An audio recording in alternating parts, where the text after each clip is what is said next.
सब political parties ने ये चीज़ भी बताया कि पूरा देश, सिर्फ पॉलिटिकल पार्टीज ही नहीं, पूरा देश एक साथ है, ये भी सबने बताया। एक बहुत महत्वपूर्ण बात यह है, रक्षा मंत्री जी ने अपने रिमार्क्स में कहा है कि आज के मीटिंग में ये दर्शाता है कि हम सिर्फ सरकार बनाने के लिए राजनीति नहीं करते हैं, बल्कि देश बनाने के लिए राजनीति करता है।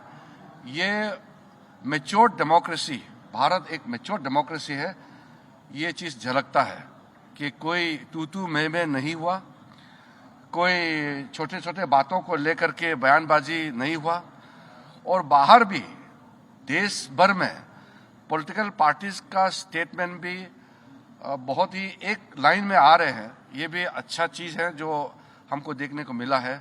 तो ऑपरेशन सिंदूर का कार्रवाई, क्योंकि ये ऑनगोइंग ऑपरेशन है, इसलिए अलग से ऑफिशियल ब्रीफिंग नहीं है। ये रक्षा मंत्री जी की ओर से, सरकार की ओर से पूरा पॉलिटिकल लीडर्स को ब्रीफिंग हुआ है, और मैं सारे पॉलिटिकल पार्टीज के नेताओं को धन्यवाद देना चाहता हूं कि पूरे जितने अपेक्षित थे सब नेता आए, और जैसे हमने सोचा है वैसे ही सबने सहयोग दिया, और एक मीटिंग को बहुत अच्छी तरीके से, एक फ्रूटफुल मीटिंग हम कह सकते हैं, बहुत सकारात्मक मीटिंग में कह सकता हूं कि संपन्न हुआ, और फिर एकजुट में हम बाहर निकले हैं। सबने कहा कि सरकार का कोई भी कदम को पूरा देश एकजुट होकर के समर्थन करेंगे।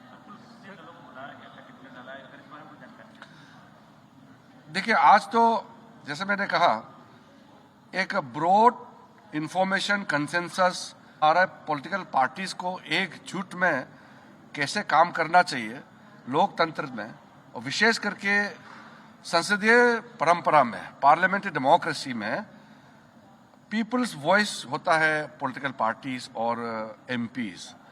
तो इसलिए सबका वॉइस ऐसे समय में एकजुट आना ही मैं मानता हूं कि ये भारत का सक्सेस है। एस्केलेशन के बारे में कुछ कंसर्न्स थे? देखिए, कुछ इंक्वायरीज, कुछ इंफॉर्मेशन मांगे हैं। रक्षा मंत्री ने कहा है कि ये ऑन गोइंग ऑपरेशन है, इसलिए पूरे एक घटना को अलग से ब्रीफिंग या अलग से उसको प्रेजेंटेशन करना सही नहीं है, क्योंकि घटना चल रहे हैं, आप सबको मालूम है, इसलिए उसको उस तरीके से ब्रीफिंग नहीं होते हैं। इसमें पॉलिटिकल पार्टीज का ब्रॉड कंसेंसस के लिए ये बैठक था, इसलिए वैसे ही बैठक चली और संपन्न हुआ। इसलिए मैं सारे पॉलिटिकल पार्टीज को मैच्योरिटी दिखाने के लिए धन्यवाद देना चाहता हूँ। सर, क्या ऑपरेशन सिंदूर अभी भी जारी है सर? वो आपको, जैसे मैंने कहा कि ऑपरेशन इस वक्त, जो ऑपरेशन सिंदूर का पहला जो स्ट्राइक होने के बाद जो गतिविधि चल रहे हैं, उसको लेकर के अलग से ब्रीफिंग करने का अभी परिस्थिति ठीक नहीं है, और वैसे नियम नहीं है, इसलिए टेक्निकल ब्रीफिंग या अधिकारियों को नहीं बुलाया।